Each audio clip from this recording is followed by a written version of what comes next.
Boa noite, queridos irmãos, amigos. Um abraço fraternal a todos vocês. Que a paz de Jesus fique em nossos corações, encham este momento de muita paz e muita harmonia.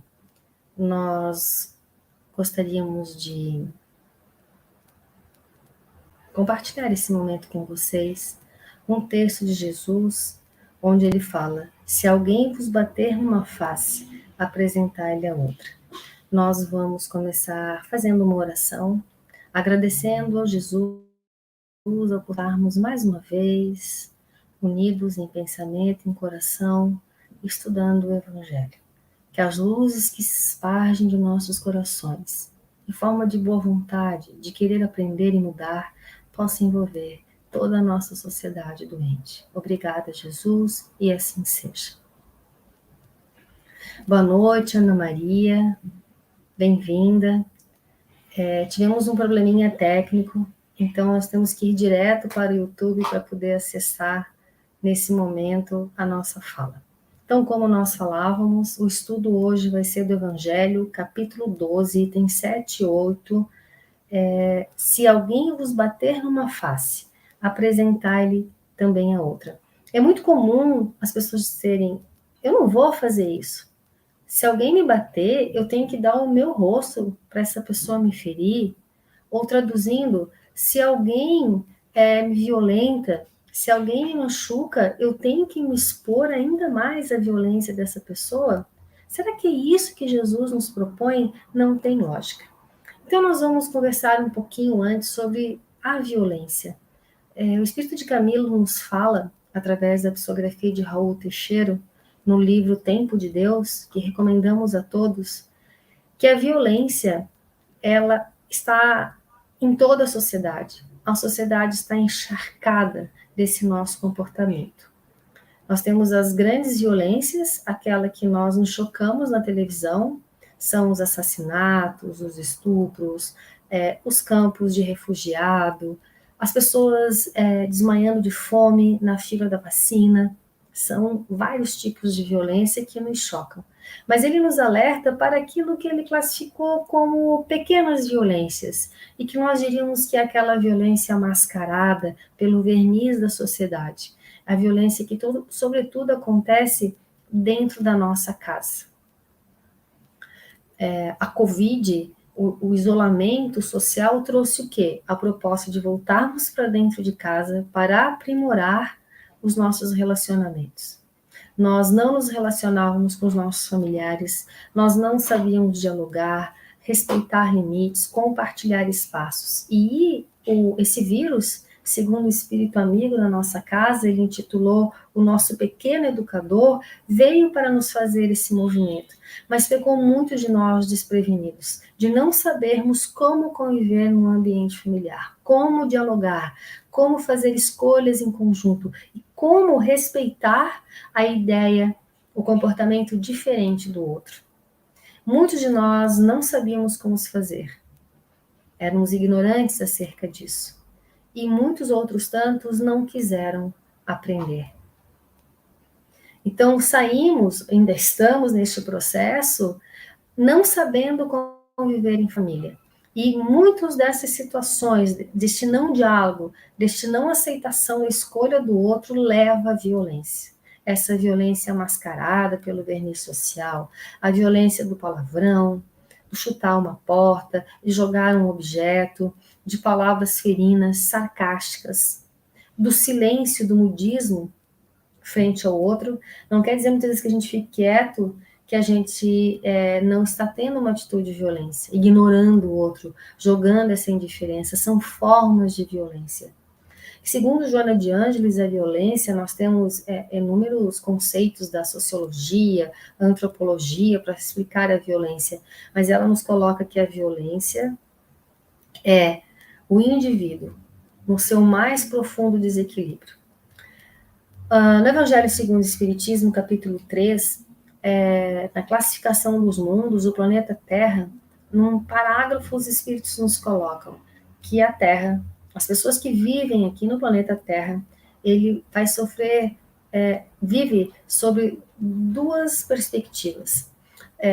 das intempéries da natureza, então maremoto, terremoto, seca, chuva, tempestade, tudo o que acontece na natureza faz parte, é inerente a este mundo que nós vivemos. E a outra coisa que nós vamos ter que enfrentar é a perversidade do próprio homem. E a violência é uma manifestação dessa perversidade. Então nós vamos conviver com muito tempo com a perversidade, que existe externamente, mas internamente também. Todos nós temos aspectos de violência dentro de nós ainda, não sei, tanto não trabalhados, não modificados ainda. Joana fala também, Joana de Ângeles fala, que quando nós violentamos alguém, não importa a forma, o mais violentado somos nós mesmos, porque nós desequilibramos os tecidos sutis do nosso corpo perispiritual, gerando doenças agora ou futuramente em futuros corpos físicos, ou neste corpo físico mesmo, transtornos psiquiátricos futuros por essa violência, que às vezes é aquela irritação contínua, a cólera mal segurada, que vai transbordar em ira e que vai transbordar em vingança. Todos nós, seja aquele que bate boca no trânsito, na fila do caixa, que a gente às vezes ri, acha engraçado, não é. Nós estamos sendo violentos com o outro e estamos contribuindo para o aumento da violência. Onde entra Jesus aí? Qual é a proposta do Cristo? Quando alguém vos bater a face direita, apresentai a esquerda também. Aí, recomendamos a todos vocês o estudo da Federação Espírita Brasileira no YouTube,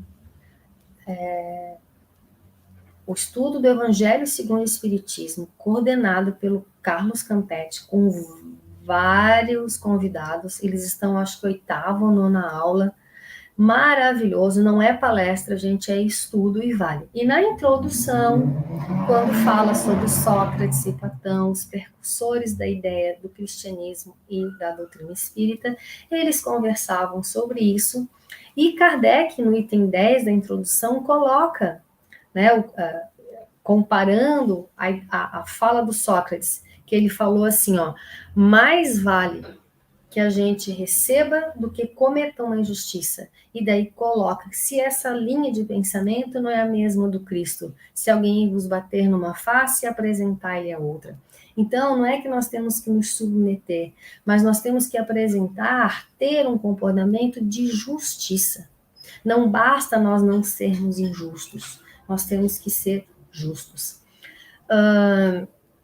Daí, o Pedro Simon, nesse estudo, ele faz um comentário maravilhoso, convido a todos que vocês vão lá ouvir, e eu tirei um trecho que eu queria compartilhar com vocês, que é de uma obra da Joana de Ângeles, que, perdão, eu não peguei o livro, mas é uma frase. O mal que me fazem não me faz mal. O mal que me fazem não me faz mal. O mal que me faz mal é o mal que eu faço ao outro, pois me torna um ser mau. Daí o Simão Pedro, eu acho que ele é professor de português, ele é alguém dessa área, porque ele sempre nos traz a explicação da origem das palavras, prefixos, sufixos, ampliando o nosso entendimento. Joana de Ângeles usa no início mal, né, que é o antônimo de bem. Então, o mal que fazem não me faz mal. O mal que me faz mal é o mal que eu faço a alguém, porque me torna alguém mal, que é antônimo de bom. O que é bondade? Eu fui no dicionário, é alguém humano, nobre e piedoso.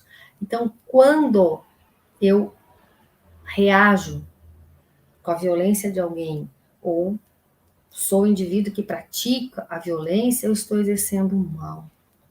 Eu estou sendo impiedoso. Eu estou sendo desumano. Então, nós temos que fugir deste comportamento. Por isso que Jesus falou, quando alguém vos ferir, bater na face, oferece a outra. É de não se comportar da mesma forma, de não se transformar numa pessoa igual. E Simão Pedro continua, o mal, opositor ao bom, me torna alguém, se eu executo, se sou igual ao outro, alguém malévolo. Os males do opositor ao bem não me fazem um ser mau. Aí, ele contou uma história de Sócrates, que muitos de vocês devem conhecer. O Sócrates, por falar a verdade aos jovens, foi condenado a beber cicuta, que era a penalidade da época. Ele podia ter dito que tinha falado coisa errada, ele falou que ele não iria contra, ele não tinha falado nenhuma em verdade, que ele preferiria morrer. E ele estava lá preso, a esposa dele vai conversar com ele e ela chora. Ele pergunta, por que você está chorando? Porque você está preso? E o que tem isso a ver? Todos aqui estão presos. Você está presa num corpo, mas você está presa numa cela. Sim, tem várias pessoas presas aqui e você não está chorando por ninguém. Eu nunca vi você chorar por ninguém por estar preso. Mas, Sócrates, você está sendo preso injustamente. Aí ele vira para a esposa e fala: você gostaria que fosse por justa causa a minha prisão? Daí o Simão nos esclarece que esse é um momento de abnegação de Sócrates, uma maneira de ele vencer em si mesmo o domínio do mal. Ele estava cercado pelo mal, que se infronha de várias maneiras, né? Eles estavam impondo, indo contra a vontade, contra a verdade dele, e ele não se deixou por vencer. Ele preferiu a morte do corpo físico, mesmo porque ele acreditava plenamente na imortalidade da alma, da sobrevivência, acreditava em Deus. Então, Sócrates, no domínio sobre si mesmo, do autoconhecimento, ele abnegadamente abriu mão dessa convivência aqui pela sua verdade. Mas nós estamos falando de um aspecto derrotista, de falta de atitude, mas atitude de compreensão, que entre ser mal e fazer o bem, entre ser mal e fazer o mal e ser objeto desse mal, mais vale nós sermos objeto do mal. Quanta palavra mal, né? Mas vamos refletir. Quando nós reagimos frente à violência de alguém, nós estamos nos tornando uma pessoa malévola também. Chico Xavier sempre dizia: mais vale que as suas lágrimas sejam de que alguém provocou do que você estar provocando lágrimas de alguém. Acredite, meus amigos, isso muitas vezes funciona. Porque às vezes eu estou chorando, triste por alguma situação, por alguma coisa que alguém me fez ou deixou de fazer, mas não seja eu mais que esteja provocando. Já é um adianto de nossas almas. É preciso mostrar que a nossa atitude é ir além de não provocar a injustiça, é praticar a justiça. Olha a diferença, essa é a proposta do Cristo, de oferecer a outra face, a face da justiça. E Simão Pedro conclui: ser justo é dar a cada um o que é seu, não só em propriedade, mas em respeito à individualidade, à liberdade de cada um. A forma de pensar foi o que Sócrates fez. Ele não abriu mão da sua forma, respeitou a forma equivocada dos outros, mas ele não reagiu com violência.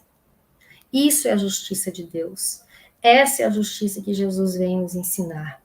E ele lembra do Sermão do Monte, as bem-aventuranças, e Simão coloca que é uma escada para nos levar a ser de perfeitos. Tanto que Kardec coloca o Sermão do Monte e o próximo capítulo é ser de perfeitos.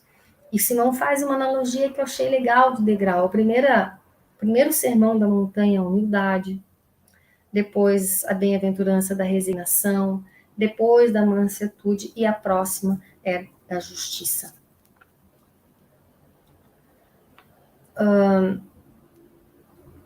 E nós vamos praticar a justiça de uma forma muito mais segura e justa causa depois de sofrer uma injustiça, porque nós sabemos o dano daí em nós dessa violência da injustiça. Nós seremos muito mais zelosos, muito mais atentos para não fazer ao outro aquilo que nós não gostamos que fizeram conosco.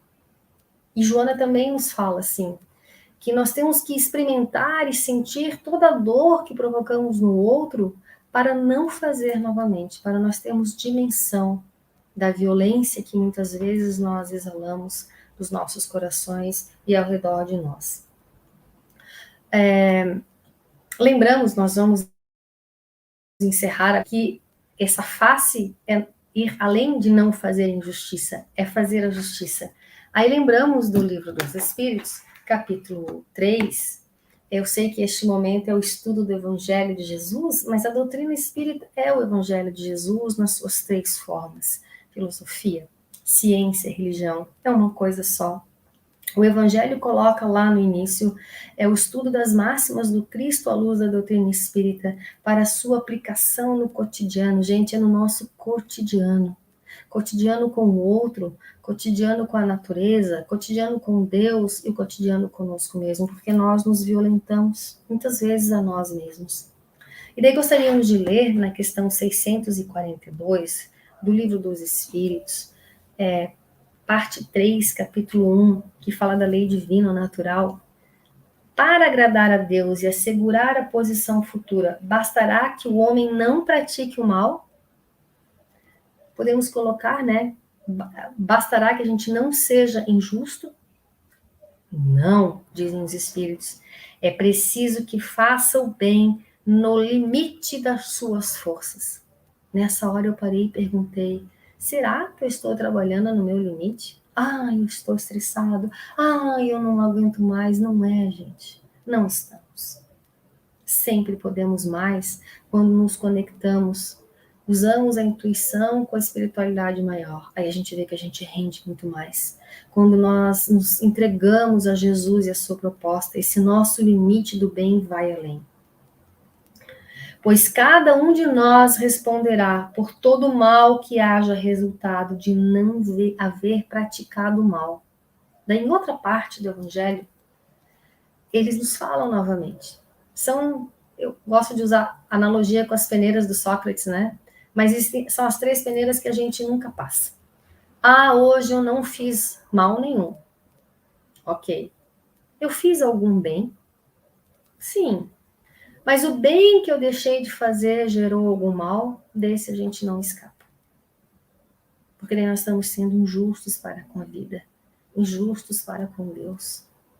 Não fazer o bem lesa sempre ao bem, lesa a sociedade. Nós estamos vendo isso. A sociedade está paulatinamente ficando mais lesada, adoentada em suas inúmeras formas, porque nós não fazemos o bem no limite das nossas forças. Vejam que os espíritos não pedem além das forças, é no limite. Nós estamos sempre aquém, preocupados com as nossas mesquinharias, nos achando pequeno. Nós que conhecemos Jesus, a luz da doutrina, nos achamos pequenos, insuficientes, incapazes. Como? Como alimentar esse sentimento, um sentimento equivocado? Convido todos vocês a assistirem a palestra do Alberto, O Poder das Trevas, que está no YouTube da Associação, que foi ao ar terça-feira passada. Excelente explicação do livro Jesus no Lar, que Alberto fez de uma forma muito clara e simples a insinuação das trevas, da ignorância e da maldade para nós não nos acharmos capazes de fazer o bem.